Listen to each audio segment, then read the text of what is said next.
Mr. President, I rise today in this historic chamber to offer my thanks, my respect, to pay homage to an incredibly valued member of my staff who is about to retire from the United States Senate after decades of dedicated service. A New Englander by birth and a Delawarean by choice, Kelley has served as my deputy scheduled now for 7 years and is due to retire tomorrow, the 9th of March. Kelley, or MAC, her acronym for her, Mary Ann Kelley for her initials, as she's affectionately called in my office. MAC started a career with the U.S. Senate way back in December 1990 as a staff assistant for then-Senator Joseph Robinette Biden, Jr. Except for a break in service, Mary Ann served on Senator Biden's team until he resigned to become vice president in 2009 and stayed on through the tenure of Senator Ted Kaufman and joined my scheduling team late in 2010. Having served now 3 U.S. senators, Mary Ann brings a breadth of knowledge and experience to my front office and scheduling team. She helps maintain my schedule, helps organize and evaluate and track hundreds of invitations and scheduling requests to coworkers and constituents. Mary Ann's professionalism and business acumen are unwavering and valued.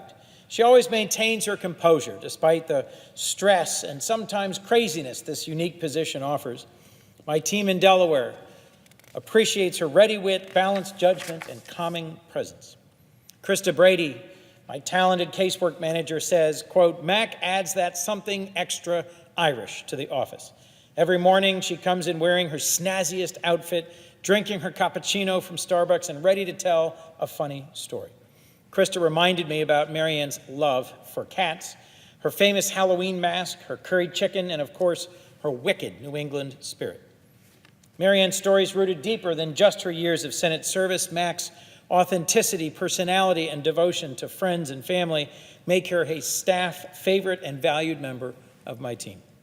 To properly honor Mary Ann, let me share some details about her background and her persona. A graduate of Cardinal Spellman High School and Framingham State College, Mary Ann was born and lived in Massachusetts until she moved to Delaware in 1979.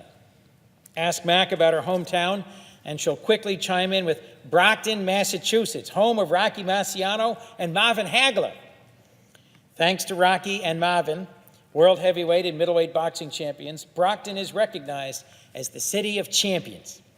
If Rocky and Marvin are Brockton's boxing champs, Mary Ann is the city's undisputed world champion in cooking, whether it be baking, roasting, or toasting. Like Rocky and Marvin, Mary Ann has a passion and talent for her own chosen sport, one that she's practiced and refined over many years. Marvin Hagler explained what makes a winner, and what Mary Ann did to become a well-seasoned top chef is the same thing. Marvin Hagler, the boxer, once said, "Every fighter has to be dedicated, to learn how to sacrifice, to know what the devotion is all about, to make sure you're paying attention and studying your art." Mary Ann learned to cook her art at an early age. She will say that she was born with a love of cooking. This interest is something she's pursued through her college years and into today. She earned a Bachelor of Science in Food and Nutrition at Framingham State in 1967 and subsequently mentored and educated students as a home economics teacher for 5 years. Mary Ann taught classes on food, nutrition, and of course, cooking. Over the decades, our very own Mac perfected a wide range of delicacies to soothe and feed family, friends, and fellow Delawareans. And often the people she fed and cared for were through her efforts at the Ministry of Caring in Wilmington, Delaware. Mary Ann worked for a decade as the head chef at the Ministry of Caring, a community-based nonprofit that provides a network of social, health, and support services for those living in poverty or who are homeless. Mary Ann used her professional education, her faith, and her experience to feed the souls of people and provide them comfort through food served at the ministry's Emmanuel Dining Room.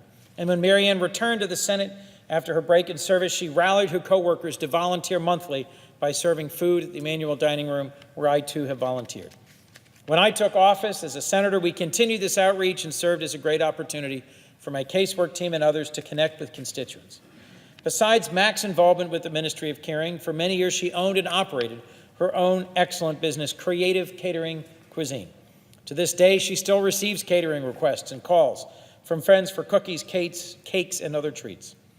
Mary Ann's depth and variety of dishes are unique and storied. Staff favorites include Mac's mouth-watering filet mignon, cranberry coffee cake, Irish cake, banana pudding, and a wide variety of pound cakes. Lynn Pfeiffer, my intern coordinator, speaks highly of Mary Ann's homemade oatmeal cookies and other confections.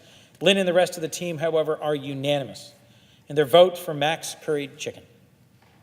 Mary Ann's food is influential, and I would say at times even transcendent. I'm confident that if Mac's menu existed in earlier times, it could have changed the course of history as we know it. If this sustenance was available in 1775, founding father Patrick Henry may have exclaimed, "Give me Mary Ann's curried chicken, or give me death." Mary Ann goes to great lengths, in all seriousness, to prepare meals for those she loves. She gets the best and freshest ingredients. Some of my staff remember the day Mary Ann returned from her lunch break with a half dozen lobsters, the main course for a dinner prepared in honor of her son's birthday.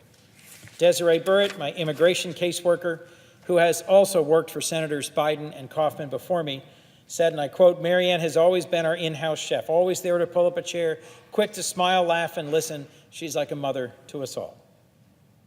Mary Ann may not know just how much she inspires and influences those around her. I've been moved to hear and witness the impression that she's made on my staff, on her friends, and her family. Terry Wright, who also previously worked for Senator Biden, a member of my Service Academy Selection Board, has known Mary Ann for many years. Terry said Mary Ann is generous with an absolute willingness to help anyone in any way she can. When she's your friend, Terry said, you have a friend for life. And Elena Sassaman, a newer member of my casework team, said Mary Ann is one of the nicest and most thoughtful people I've ever met, and I've enjoyed working with her here in the Senate and in everyday life. Mac was one of the first people to include me in the office when I first started. Elena's developed a love for knitting and crocheting and other crafts thanks to Mary Ann's valued friendship and mentoring. When I'm not in D.C., I'm usually in my Wilmington office in Delaware, and we enjoy the opportunity to have lunch as a group, everybody on my Delaware staff. I love those lunches, listening to Mary Ann tell funny stories, share observations, even show photos of or brag about her grandkids. My dad, whom I miss dearly, was born in Boston, Massachusetts himself, and Mary Ann, who never lost her remarkable Brockton accent, has provided me a familiar and comforting presence whenever she speaks. I love her spirit as well, her Massachusetts spirit, her soul, and her positive attitude. Mary Ann is a good and decent person and a great presence in our office, and at the same time, both a fixture and a breath of fresh air. Mary Ann's work in the Senate and her career as a chef show us all the importance of working hard, embracing what you love, using your strengths to help your friends and neighbors and to better the country and community. Mary Ann said she'd miss all aspects of working with us in the Senate, and it's been such a big part of her life, I know. Mary Ann, I know you will also miss the camaraderie of your coworkers in the Delaware office. A longtime chef, I'm confident, Mary Ann, that you already have a recipe for retirement and will embrace the joy of not working. Your retirement, Mary Ann, will surely be filled with activities, cooking, knitting, and outings with your friends Jill, Norma, Sue, and Tanya, and that you will spend more time with your sons Michael and Terrence, daughters-in-law Nell and Jennifer, and beloved grandchildren Cole, Mitch, Meredith, and Nolan. All live right nearby, just over the line in Pennsylvania, and whether their Nan is joining them for dinner or attending a Unionville High School rowing event, I know you'll be there in high spirits, prepared with a great story and an even better dessert. I know, Mary Ann, you look forward to trips to Westboro, Massachusetts, and to spending holidays and warmer weekends with Terrence, Jennifer, Meredith, and Nolan. Mr. President, let me conclude by saying to Mary Ann, thank you. Thank you for your years of service to the Senate, to our community, and to the people of the First State. You've been a valued and admired member of my team, and I'll close with a traditional Irish blessing. May there always be work for your hands to do. May your purse hold a coin or two. May the sun always shine on your window pane. May the rainbow be certain to follow each rain. May the hand of a friend always be near you, and may God fill your heart with gladness to cheer you. With that, Mary Ann, I offer a fond farewell and great thanks to you for all you've done for Delaware and the Senate. Thank you. And Mr. President, I yield the floor.